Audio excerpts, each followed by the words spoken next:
ईमान जहाँ में एक बार फिर से खुश आमदीद। जी, तो ईमान जहाँ आपके लिए पेश करने जा रहा है कोरियन ड्रामास की एक सीरीज़, जिसका पहला ड्रामा है स्टार्टअप, जिसकी आज है किस्त नंबर 1। इस ड्रामा के अंदर हम बहुत से ऐसे किरदारों से मिलेंगे जिनके अंदर आपको बहुत सी चुलबुली नटखटी चीज़ें जहाँ देखने को मिलेंगी, वहीं पे आपको साथ में कुछ ट्रेजेडीज़ भी मिलेंगी।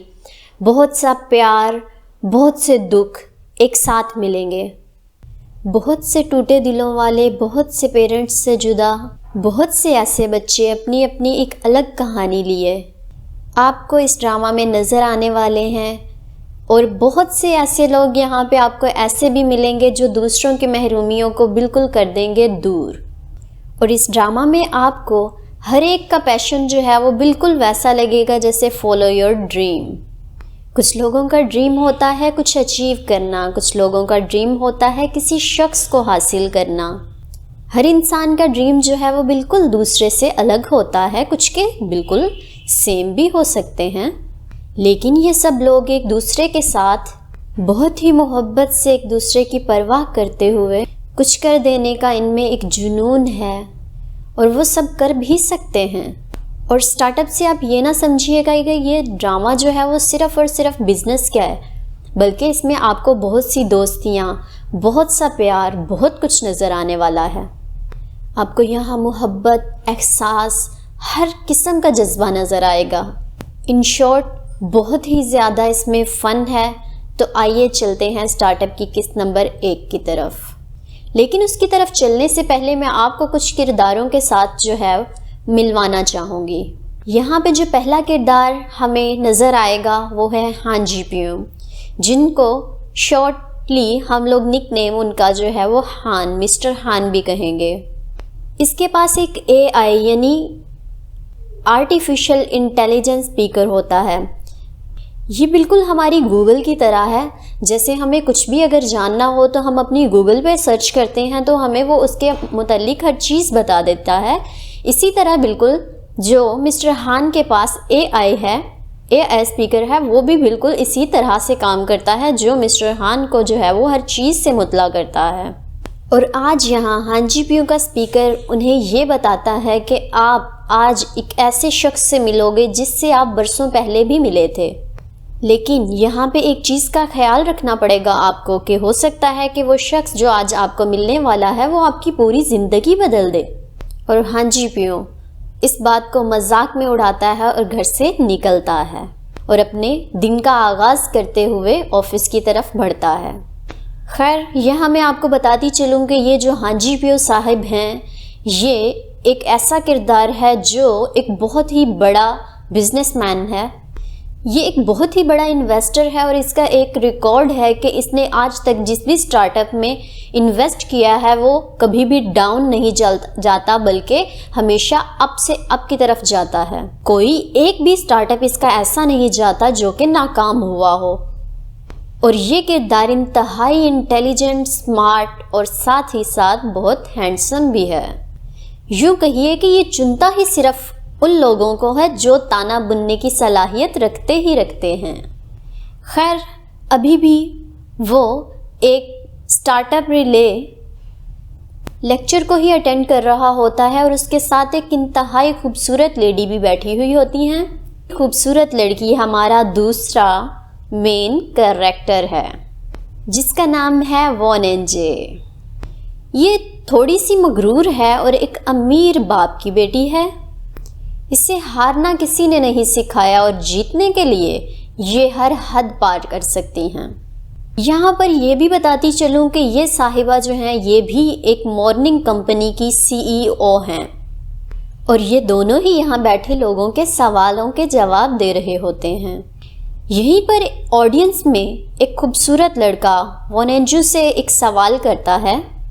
कहता है कि मिस, क्या आपने अपनी पोस्ट के नीचे लोगों के कमेंट्स पढ़े हैं? और यहाँ पे वॉन एनजू क्या करती है कि उस लड़के को भी झाड़ के रख देती है और कहती है, हाँ मैं जानती हूँ कि मेरे बहुत से हेटर्स हैं। तभी वहाँ ऑडियंस में एक हलबली सी मच जाती है और सब लोग चहम गोइयाँ करने लगते हैं कि हाँ तुमने आज तक खुद से क्या किया है? सब कुछ अपने बाप से ही तो लिया है, एक अमीर बाप से। यानी साफ साफ कहो तो वो सब लोग उसको तुम सेल्फ मेड थोड़ी हो इस बात का ताना दे रहे होते हैं। लेकिन यहाँ पे फिर कुछ होता है इंटरेस्टिंग, कुछ अलग, कि वहाँ पे बैठी हुई एक लड़की वहाँ से उनसे माइक लेती नहीं बल्कि क्या करती है, छीन ही लेती है और वो वॉन एनजी को उसके पुराने नाम बल्कि सो एनजियो से बुलाती है। यहाँ पे वॉन एनजियो परेशान रह जाती है कि इसको मेरा पुराना नाम कैसे पता है, मेरा बचपन का नाम, क्योंकि इस पूरी इंडस्ट्री में जो कि उसका बहुत ही पुराना नाम बचपन का नाम था वो तो कोई भी नहीं जानता था। तो फिर इस लड़की को कैसे पता? वो बहुत ही ज़्यादा हैरान हो जाती है और इसी के साथ सब लोगों की तवज्जो उसी लड़की की तरफ जा पहुंचती है।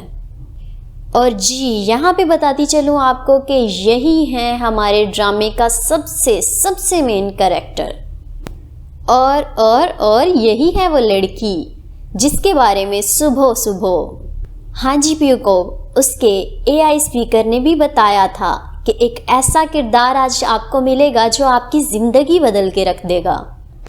और पता है ये एक ऐसा किरदार है जिसके पास कुछ भी नहीं है, यकीन करो कुछ भी नहीं है, लेकिन वो दुनिया को ऐसे दिखाती है जैसे उसके पास दुनिया की हर चीज़, हर सहूलत मौजूद है और वो दुनिया में सब कुछ कर सकती है।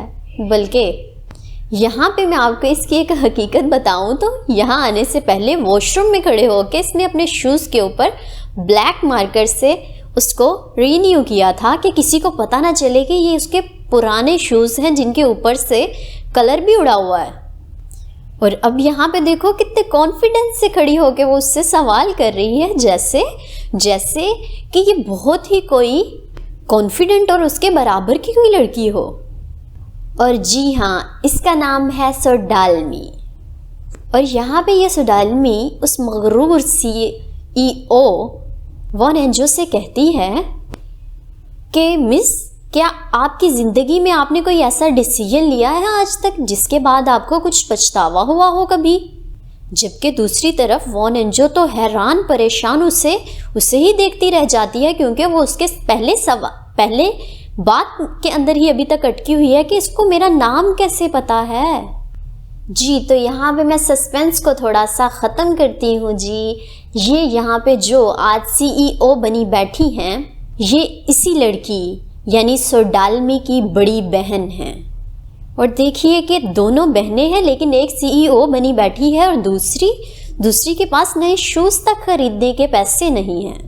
तो यहाँ पे इस सस्पेंस को ख़त्म करते ही एक नया सस्पेंस जो है वो आपके सामने उभर आया है कि ऐसा क्या हुआ था कि ये दोनों बहनें एक दूसरे से अलग हो गई और आज इन दोनों के हालात इतने ज़्यादा मुख्तलिफ हैं एक दूसरे से। तो चलें इसको जानने के लिए हम लोग माजी में चलते हैं 15 साल पहले, यानी कि सोडाल्मी के बचपन के दिनों को दिखाया जा रहा है यहाँ पर। सोडाल्मी अपनी बहन सो एनजी के साथ घर में बैठी हुई होती है अपने ही रूम के अंदर, जबकि बाहर से उन्हें अपने पेरेंट्स के लड़ने की आवाज़ें आ रही होती हैं। यहाँ तक कि वो बहस बढ़ते बढ़ते डाइवोर्स तक जा पहुँचती है।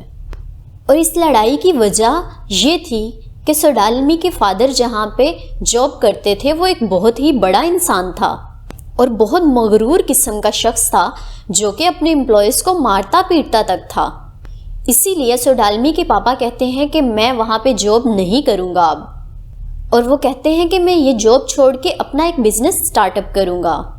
लेकिन उसकी माँ को उस पर यकीन नहीं होता कि ये कभी कोई बिज़नेस सेटअप कर सकता है। इसीलिए वो कहती है कि आपको, अगर आपने जॉब छोड़ी तो आपको हमें भी छोड़ना होगा, क्योंकि मेरे बच्चों के खर्चे और उनके स्कूल के खर्चे कौन उठाएगा अगर तुमने जॉब ही छोड़ दी तो। और अंदर बैठी सोडाल्मी और सो एनजी दोनों ही बहुत ज़्यादा परेशान हो जाती हैं उनकी बातों से। और यहाँ पे वो दोनों फिर मदद के लिए एक नए कैरेक्टर के पास जाती हैं जो कि हैं उनकी दादी। अगले दिन स्कूल से वापसी पे वो दोनों अपनी दादी की शॉप पे जाती हैं और यहाँ पे ये भी दिखाया जाता है कि यहाँ पे यंग हांजी पियोन भी खड़े हैं भाई वो साइड पे। यानी कि यहाँ से हमें ये पता चला कि 15 साल पहले भी जहाँ पे सोडालमी और सोएंजू रहती थी वहीं पे पास ही हांजी पियों भी मौजूद थे। अब यहाँ पे वो दोनों बहनें अपनी दादी की शॉप से कुछ लेके खा रही होती हैं और हांजी पियों खड़ा उन्हें देख रहा होता है, क्योंकि उसका भी खाने का दिल होता है मगर उसके पास पैसे ही नहीं होते। और यहाँ पे वो दोनों बहनें अपनी परेशानी अपनी दादी से शेयर करती हैं, घर के सारे हालात उनको बताती हैं। लेकिन यहाँ पे दादी भी कुछ उनकी मदद नहीं कर पाती, क्योंकि जो इनकी माँ है वो दादी को ज़्यादा पसंद नहीं करती। यहाँ पे आपको एक और चीज़ बताती चलूँ कि इस स्टोरी में, इस ड्रामा में सबसे मोहब्बत करने वाला जो किरदार है वो ना ये दादी ही हैं। ये दादी इतनी अच्छी हैं कि कुछ सीन देखकर तो हमें रोना ही आ जाता है। और यहाँ जब वो घर पहुँचती हैं तो उन्हें पता चलता है कि बॉस की मार से तंग आकर उनके फादर ने जो है वो जॉब छोड़ दी है। उनके फादर उन दोनों बहनों से, उन दोनों अपनी बेटियों से यानी और अपनी बीवी से बहुत ही ज़्यादा प्यार करते हैं, लेकिन मजबूरन अपनी बीवी की ज़िद की वजह से उन्हें अलग होना ही पड़ता है। यहाँ पे उनकी माँ इन दोनों से पूछती है कि तुम दोनों हम दोनों में से किसके साथ रहना चाहती हो। और उस वक्त सोडालमी अपने पापा के साथ रहने का फ़ैसला करती है और दूसरी बहन जो आज के CEO बनी बैठी हैं, ये जिनका नाम है सोएंजे, ये सोएंजे अपनी माँ के साथ चली जाती है। और यहीं पे हमें हमारा दूसरा सस्पेंस जो है वो भी ख़त्म होता चला जाता है कि ये दोनों बहनें अलग हो गई थीं। अब दूसरी बात, यहाँ पे एक नया सस्पेंस खड़ा होता है कि क्या ऐसा क्या हुआ था, क्या वो बहुत दूर चली गई थी कि उनको एक दूसरे की शक्लें भी याद न रही? क्या उन दोनों बहनों में, इतना प्यार करने वाली दोनों बहनों में बिल्कुल भी राब्ता न रहा? लेकिन इससे पहले मैंने अभी थोड़ी देर पहले आपको बताया था कि जब वो दोनों बहनें अपनी दादी से बात कर रही थी तो वहाँ पे हांजी पियों भी मौजूद था। तो अब सबसे पहले हम लोग हांजी पियों की क्या स्टोरी है उससे जानते हैं। हांजी पियों के पेरेंट्स की दरअसल बचपन में ही डेथ हो गई है और उसके पास रहने के लिए भी कोई जगह नहीं है और वो सिर्फ सच छुपाने के लिए, रहने के लिए एक जगह तलाश कर रहा है। शाम को भी जब उसको कोई घर नहीं मिलता, किसी किस्म की कोई छत नहीं मिलती, तो बारिश भी शुरू हो जाती है और वो बारिश में भीग रहा होता है जब दादी उसे देख लेती हैं। वही उसे रहने के लिए जगह भी देती है और खाना भी, और वो सारी रात वहीं पे दादी की शॉप में ही रहता है। और वहीं पे उसको एक बॉक्स नज़र आता है जिसमें बहुत से पैसे होते हैं, दादी के पैसे। लेकिन हांजी पियों उसे चुरा के भागता नहीं है, देख के अनदेखा कर देता है। और अगले दिन जब दादी उन पैसों को वहीं पे देखती हैं तो बहुत ज़्यादा खुश हो जाती हैं और इसी वजह से दादी अब से उसको अच्छे बच्चे कह के पुकारना शुरू कर देती हैं। अच्छे बच्चे तुमने खाना खाया, अच्छे बच्चे तुम क्या कर रहे हो, अच्छे बच्चे तुम कहाँ जा रहे हो। और यूँ दादी उससे बहुत ही ज़्यादा प्यार करने लगती हैं। अब हांजी पियों दादी से कहता है कि दादी आपने ये पैसे यहाँ पर क्यों रखे हैं, आप इन्हें बैंक में क्यों नहीं रखवा लेती, वहाँ पे तो आपके पैसे सेव रहेंगे ना। तो दादी कहती हैं कि मुझे बैंक के बारे में बिल्कुल भी मालूमात नहीं है। तो हांजी पियों ने बैंक अकाउंट खोल के देता है और यहाँ पे ये जो दादी इसको अच्छे बच्चे कह रही है ना, दरअसल वो हांजी पियों जो कि दादी के पैसे सेफ रखने के लिए उन्हें एक बैंक अकाउंट खुलवा के दे रहा है, वो दादी के लिए नहीं बल्कि वो खुद के लिए, क्योंकि अभी उसकी एज जो है वो 18 साल से कम है और वहाँ की पॉलिसी है कि 18 साल से पहले आप लोग जो है वो बैंक अकाउंट नहीं खुलवा सकते। इसलिए वो दादी का इस्तेमाल करता है क्योंकि दादी तो खुलवा सकती है ना। अब इस सब से हांजी पियों को क्या फ़ायदा होने वाला है, क्योंकि है तो दादी के नाम पे ना वो अकाउंट, तो ये फ़ायदा क्या होने वाला है ये आपको आगे जाके पता चलेगा। ये जो आज इतना कामयाब इंसान बन के वहाँ बैठा लोगों के सवालों के जवाबात दे रहा है, ये ऐसे ही नहीं बना, बल्कि इसकी बुनियाद उन्हीं पैसों पे है। यहाँ पे सोडालमी जब अगले दिन अपने स्कूल से वापस आ रही होती है ना, तो उसको लगता है उसका कोई पीछा कर रहा है।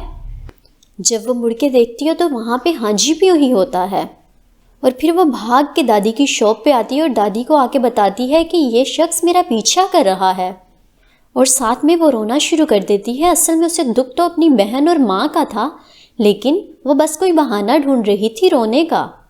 हांजीपियो भी अभी काफ़ी पीछे ही होता है और वो उसको रोते हुए देख भी लेता है कि वो दादी को कुछ बताते हुए रो रही है, और उससे उस सोडालमी पे बहुत ही ज़्यादा तरस आता है।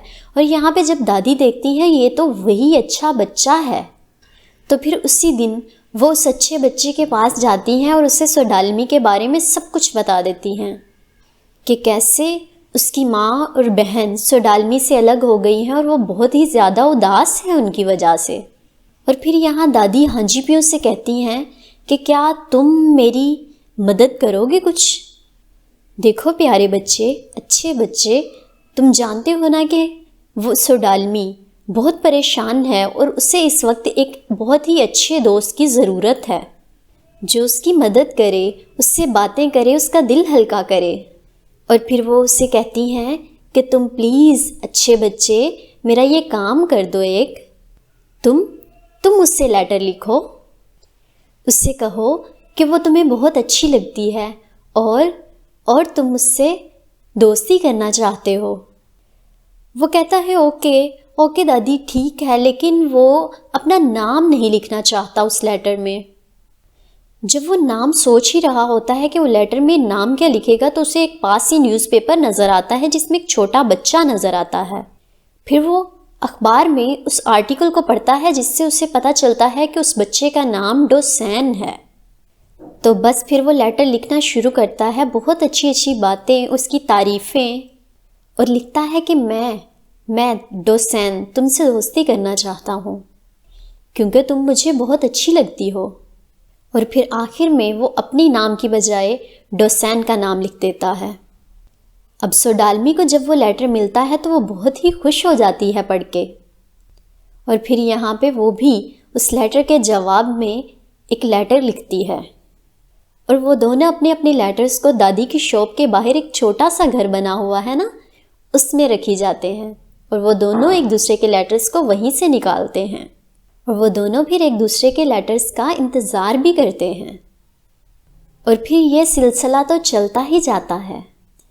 और हाँ, यहाँ पे हांजीपियो की तरफ से शायद कोई ऐसी फीलिंग्स नहीं थी, क्योंकि वो तो सिर्फ दादी की मदद करने के लिए ये सब कर रहा था ना। लेकिन दूसरी तरफ ये कौन जानता था कि सोडालमी अपना सब कुछ सिर्फ और सिर्फ सोडैन को ही मान चुकी थी। उसने तो इस सब के बाद किसी लड़के से कोई बात भी कभी नहीं की थी। उसके पास अगर कोई आके बात करने की कोशिश भी करता तो वो कभी उससे बात न करती। उससे तो सिर्फ और सिर्फ डोसैन के लेटर्स का ही इंतज़ार रहता था, हर वक्त, हर लम्हा। वही उसका बेस्ट बडी बन चुका था और वो हर बात उसी से शेयर करती थी और किसी से भी नहीं। सोडालमी उन दिनों बहुत खुश रहने लगी थी और उसने अपना ये सारा राज, सब कुछ अपनी बहन एंजी को भी बता दिया था। और साथ के साथ ही उसके पापा बहुत ही ज़्यादा मेहनत कर रहे होते हैं उस वक्त, ताकि वो अपनी फैमिली को सारी खुशियाँ दे सकें। तभी जब हालात कुछ बेहतर होने लगते हैं तो एंजी सोडालमी को बताती है कि उसकी माँ ने दूसरी शादी कर ली है, और उससे ये भी बताती है कि जो उसके न्यू पापा हैं ना, वो बहुत ज़्यादा अमीर हैं, और इस पैसे की वजह से एंजी के तो अंदाज ही बदल जाते हैं। उससे अपने पुराने रिश्ते सब कुछ भूल जाता है। वो सोडालमी से कहती है कि अब तो मेरी ज़िंदगी बहुत बहुत अच्छी गुजरेगी, बहुत इंजॉय करूँगी मैं, क्योंकि मैं अच्छी जगह पे पढ़ूँगी, अच्छा खाऊँगी, अच्छा पहनूँगी। और साथ के साथ वो सोडालमी से कहती है कि तुमने जो पापा के साथ रहने का फ़ैसला किया था ना, वो बहुत ही गलत फ़ैसला किया था तुमने। और इसी वजह से उन दोनों की लड़ाई हो जाती है और सोडालमी अपनी बहन की बातों से बहुत ज़्यादा डिस्टर्ब होती है, बहुत परेशान हो जाती है। और जाते हुए वो सोडालमी से कहती है कि अब मैं अपना नाम एंजी से बदलकर वो एंजी रखने जा रही हूँ, क्योंकि ये इसके नए पापा का नाम था जो इसने अपने नाम के साथ जोड़ लिया था। और ऐसे यहाँ पे ये दिखाया गया है कि किस तरह से बहुत ज़्यादा प्यार करने वाली दो बहनें एक दूसरे से इन इख्तलाफात की वजह से, इस लग्जरी भरी ज़िंदगी की वजह से जो है वो एक दूसरे से दूर हो गई थी। और वो एनजे अपने नए पापा और मामा के साथ यूएस चली गई थी। और आज 15 साल बाद ऑडियंस में बैठी सोडालमी अपनी बहन से इसी सवाल के यही सवाल कर रही है कि क्या आपने कोई ऐसा अपनी ज़िंदगी में कोई ऐसा डिसीजन लिया है जिसके ऊपर आपको आज तक पछताना पड़ा हो कभी भी। और हॉल में बैठे सभी लोगों की नज़रें उसी पर जमी हुई होती हैं। तो यहाँ पे आपने देखा कि किस तरह सोडालमी 1 मिनट में पूरे हॉल की अटेंशन लेने में कामयाब हो गई। पूरा हॉल उन स्टार्स को छोड़ के इसी लड़की को देख रहा होता है और इस सवाल के जवाब में वो कुछ नहीं कह पाती, बल्कि वो जो भी परेशानी से, हैरानी से उसको देख रही होती है कि ये लड़की मेरा पुराना नाम कैसे जानती है। और इसी के साथ बैठा हांजी प्यों भी बड़ी हैरानी से उसे देख रहा होता है कि ये नाम मैंने कहीं पहले सुना है, सोएंजे। और सुना कैसे नहीं होगा भाई, इतने साल पहले, 15 साल पहले इतने ज़्यादा लेटर्स में उसने यही नाम तो लिखा था। खैर, यहाँ पे लेक्चर ख़त्म होने के बाद 15 साल बाद दोनों बहनें एक दूसरे के साथ होती हैं, एक दूसरे के सामने खड़ी हुई हैं। जैसा कि मैंने आपको पहले भी बताया कि सोडालमी के पास अगर कुछ भी ना हो तो वो ये दिखाने की कोशिश करती है कि मेरे पास तो सब कुछ है, क्योंकि वो किसी को भी ये जाहिर नहीं करना चाहती कि उसका डिसीजन गलत था, कि उसकी बहन के सामने वो कभी भी कमतर फील करना नहीं चाहती। और अभी भी वो कुछ ऐसा ही करने की कोशिश कर रही होती है। वो वोनिंजे से कहती है, वोनिंजे तुम्हें पता है मैं भी अपना एक बिज़नेस स्टार्ट करने जा रही हूँ। मेरे पास ना एक बहुत ही स्मार्ट और कॉम्पिटेंट पार्टनर भी है, डोसैन, जो कि मेरी मदद भी कर रहा है इस सब में। और इतना तो वोनिंजे को भी याद होता है कि बचपन में उसका पिन बॉल था ना, डोसैन। तो वो उससे कहती है, ओह अच्छा, तो फिर मेरा एक नेटवर्किंग इवेंट है, तुम ऐसा करना उस दिन ना ज़रूर आना और डोसैन को भी साथ में लाना। बहुत बड़े बड़े इन्वेस्टर्स आ रहे हैं वहाँ पे और मुझे यकीन है कि तुम्हें वहाँ पे बहुत से न्यू आइडियाज़ भी मिलेंगे अपने बिज़नेस के लिए। और ये सब सुन के तो सोडालमी के चेहरे का रंग ही उड़ जाता है, क्योंकि डोसैन वो तो था ही नहीं। और उसका चेहरा देख के उसकी बहन वोनिंजे सब समझ जाती है, क्योंकि आखिर थी तो उसी की बहन ना, और बचपन से उसे जानती थी। तुम अंदर पूछ रही थी ना कि क्या मुझे पछतावा है कि मैं मामा के साथ गई थी इस चीज़ का। तो यहाँ मैं तुम्हें बताती चलूँ कि मैं बहुत खुश हूँ आज भी अपने डिसीजन पे कि मैं मामा के साथ गई, वरना आज तुम्हारी तरह मैं भी मार्कर से अपने ख़राब शूज़ ठीक कर रही होती और ये इमेजिनरी बॉयफ्रेंड ना बनाती जो कि सिरे से एग्जिस्ट ही नहीं करता। और ये भी जानती हूँ कि तुम आज भी दादी के पैसों पे पल रही हो।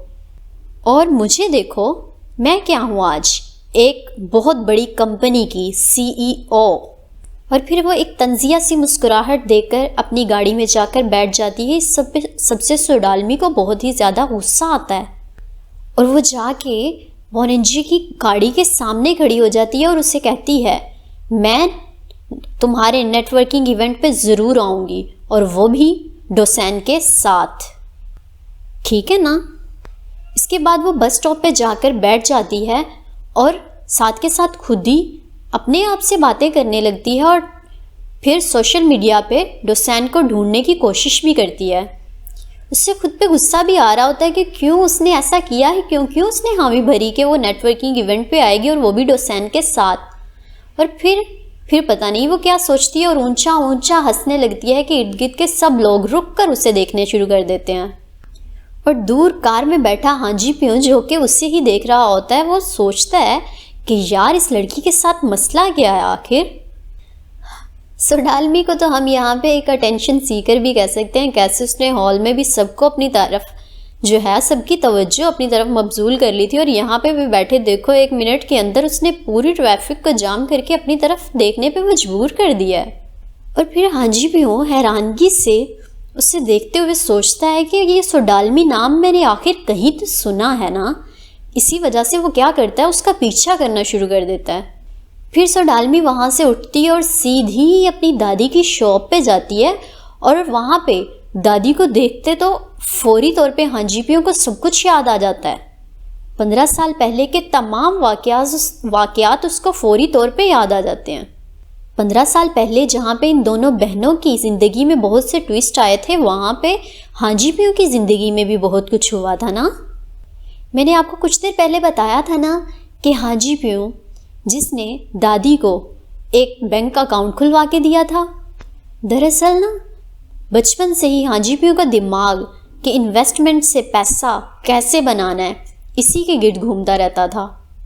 और वो दादी के अकाउंट को भी ना सीक्रेटली यूज़ करके उन्हीं की इन्वेस्टमेंट से बहुत ज़्यादा प्रॉफिट जो है वो हासिल कर लेता है।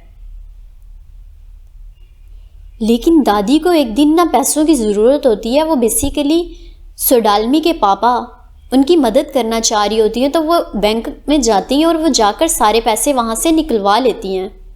जहाँ पे उनको ये पता चलता है कि उनके पैसे तो 10 गुना बढ़ चुके हैं। खैर वो सारे पैसे निकलवा के ले आती हैं और बैंक बंद करवा देती हैं। बैंक नहीं, सॉरी, अपना अकाउंट बंद करवा देती हैं। और इसकी खबर हांजीपियों को भी हो जाती है कि उसका अकाउंट तो बंद हो गया है। दरअसल यहाँ पे हांजीपियों दूसरी तरफ अपने लिए एक अच्छा सा घर ढूंढ रहा होता है, क्योंकि उसके पास अब इतने पैसे आ चुके होते हैं कि वो अपना एक घर खरीद सके। और उसी को ख़रीदने के लिए जब वो पैसे निकालने के लिए अपना एटीएम कार्ड डालता है तो उसको पता चलता है कि इसमें तो पैसे ही नहीं है, बल्कि उसका तो अकाउंट ही बंद हो चुका है। और फिर वो भाग के दादी के पास आता है और वहाँ पे वो देखता है कि दादी सारे के सारे पैसे अपने बेटे को दे रही हैं। हांजीपियों को तो ये देख के बहुत ही ज़्यादा गुस्सा आ जाता है और उनके जाने के बाद वो सीधा दादी के पास आता है और आके कहता है, दादी आपने ये ठीक नहीं किया मेरे साथ, आप ये मेरे साथ कैसे कर सकती हैं? वो मेरे पैसे थे, इसमें मेरी मेहनत की भी कमाई थी और आप कैसे सारे के सारे पैसे उन्हें दे सकती हैं? आपने मेरे साथ बहुत गलत किया है, मुझे बहुत दुख दिया है, अब मैं आपके साथ बिल्कुल भी नहीं रहूँगा। दादी तो उससे देखती ही रह जाती हैं और फिर वो अंदर जाती हैं और उसको पैसे ला के देती हैं और साथ में उसे बताती हैं कि मैंने सिर्फ अपने पैसे उसे दिए हैं, तुम्हारे नहीं, ये लो, इसमें हैं तुम्हारे सारे पैसे, ये लो अच्छे बच्चे। और ये सब देखकर तो हांजीपियों बहुत ही ज़्यादा शर्मिंदा होता है और वो कहता है, प्लीज़ मुझे माफ़ कर दीजिएगा। अब वो ये शहर छोड़कर जा रहा होता है, उसे सिविल जाना था। अब वो यहाँ से सीधा बस स्टेशन जाता है और वहाँ जाके बहुत ही परेशान सा बैठा हुआ होता है। वो बहुत ही ज़्यादा उदास बैठा हुआ होता है कि तभी उसे दादी आती हुई दिखाई देती हैं। मैंने आपको शुरू में बताया था ना कि दादी जो है सबसे ज़्यादा मोहब्बत करने वाला किरदार हैं और वो सबसे ज़्यादा प्यार जो है वो हांजीपियों को ही तो करती हैं। और वो यहाँ आके उनको एक शूज़ का जोड़ा देती हैं और उससे कहती हैं, ये पहन लो। वो कहता है कि मुझे नहीं पहनने, तो दादी खुद नीचे बैठ के उसको वो शूज़ पहनाती हैं। यहाँ पे दादी एक अजनबी बच्चे के लिए इतना प्यार जो है वो शो कर रही है ना, कसम से इसे देख के बहुत दिल को कुछ होता है। हांजीपियों जो कि बहुत बेहिस शो करवाता है अपने आप को, वो भी दादी से बहुत ही ज़्यादा प्यार करता होता है, क्योंकि अपने पेरेंट्स को तो हर कोई मिस करता है ना। और दादी की शक्ल में उसको अपने पेरेंट्स जो हैं वो दोबारा से मिल गए हुए होते हैं और शायद वो दिल ही दिल में ना जाने का फैसला भी कर रहा होता है। लेकिन दादी ने जो उसको शूज़ दिए हैं ना, अब उसका क्या मतलब है? यहाँ पे हांजीपियों दादी से कहता है, if you give someone shoes you will run away. दरअसल वो यहाँ पे एक कोरियन सुपरस्टिशन की तरफ जो है वो इशारा कर रहा है, जिसे हम उर्दू में तोहम परस्ती भी कहते हैं। जैसे हम लोग कहते हैं ना, काली बिल्ली रास्ता काट गई है तो अब कुछ बुरा ही होगा, इसी तरह कोरियन में भी जो है ना वो एक तोहम परस्ती ये भी जो है वो इसी ज़ुमरे में ली जाती है कि वहाँ पे कहते हैं, if you give someone shoes that person will run away. तो फिर दादी उसे यहाँ पे कहती हैं कि जाओ, चले जाओ, और अगर तुम एक कामयाब बिजनेसमैन बन गए तो वापस कभी ना आना मेरे पास। लेकिन हाँ, अगर कभी फिर से तुम्हें घर की याद महसूस हो, घर ना मिले, खाना ना मिले और कहीं रहना हो तो मुझे ज़रूर याद करना, लौट आना वापस मेरे पास। मेरे दरवाजे हमेशा तुम्हारे लिए खुले रहेंगे, कभी भी भूख लगे तो वापस आ जाना। फिर वो यहाँ पे दादी से गले मिलता है, काफ़ी इमोशनल सीन होता है, लेकिन फिर वो चला जाता है। और आज 15 साल बाद वो माँ और बाप दोनों के मिलाप से बने उस रिश्ते को, उस दादी को देखता है। और साथ ही वो ये भी देखता है कि दादी की फाइनेंशियल कंडीशन जो है वो आज भी ठीक नहीं है और वो बहुत ज़्यादा मेहनत कर रही है उम्र के इस हिस्से में भी, सिर्फ़ और सिर्फ अपनी पोती के लिए। और वो सब समझ जाता है सोडालमी के बारे में भी। खैर, वो दादी को सब कुछ जाके सोडालमी बता देती है कि जो कुछ भी आज हुआ और जो कुछ भी उसने सोएंजे को कहा। यही सोडालमी दादी से कहती है कि 15 साल हो गए हैं दादी, लेकिन मैं उसे कभी भी भूल नहीं पाई हूँ। मैं उससे कभी मिली भी नहीं हूँ दादी, लेकिन अब एक बार, सिर्फ़ एक बार दादी, मैं उससे मिलना चाहती हूँ। मुझे इस नेटवर्किंग इवेंट पे उससे अपने साथ हर सूरत लेके जाना है दादी। मुझे एंजी को दिखाना है कि मेरा डिसीजन कभी भी गलत नहीं था। मुझे ढूंढना है हर सूरत में डोसेन को। और यहाँ दादी हैरान रह जाती हैं क्योंकि उनको लगा था कि ये 15 साल हो चुके हैं और उसको भूल चुकी होगी, लेकिन दादी हैरान रह जाती हैं कि वो तो उसको कभी भी भूली ही नहीं थी, बल्कि वो आज भी उसे याद करती थी। खैर, सोडालमी के वहाँ से जाते ही वहाँ पे हाजी प्यों आ जाता है और दादी उसे देख के बहुत खुश होती हैं, उसे फौरी पहचान लेती हैं। यहाँ पे हाजी भी उनसे बहुत सी बातें करता है और जाते हुए ना अपना कार्ड उनको दे के जाता है कि अगर आपको कभी भी कोई किसी भी चीज़ की ज़रूरत हो ना तो आप मुझे ज़रूर बताइएगा, आपको कोई भी काम हो मुझे ज़रूर बताइएगा, मुझे बहुत खुशी होगी। और दादी हमेशा की तरह उसे कहती हैं कि अरे भाई, मुझे और तुमसे काम कभी भी नहीं होगा। लेकिन कुछ ही दिन गुजरने के बाद होता बिल्कुल ऐसा ही है। जबकि दूसरी तरफ दिखाया जाता है कि सोडालमी सोशल मीडिया पे जगह जगह पे सोडैन को ही ढूंढ रही होती है और इसी लम्हों में उसे अपने पापा बहुत याद आते हैं कि जब वो आखिरी दिनों में उसके पापा बिज़नेस को सेटअप करने की कोशिश कर रहे थे ताकि वो अपनी फैमिली को एक साथ कर सकें और उन्हें खुश रख सकें।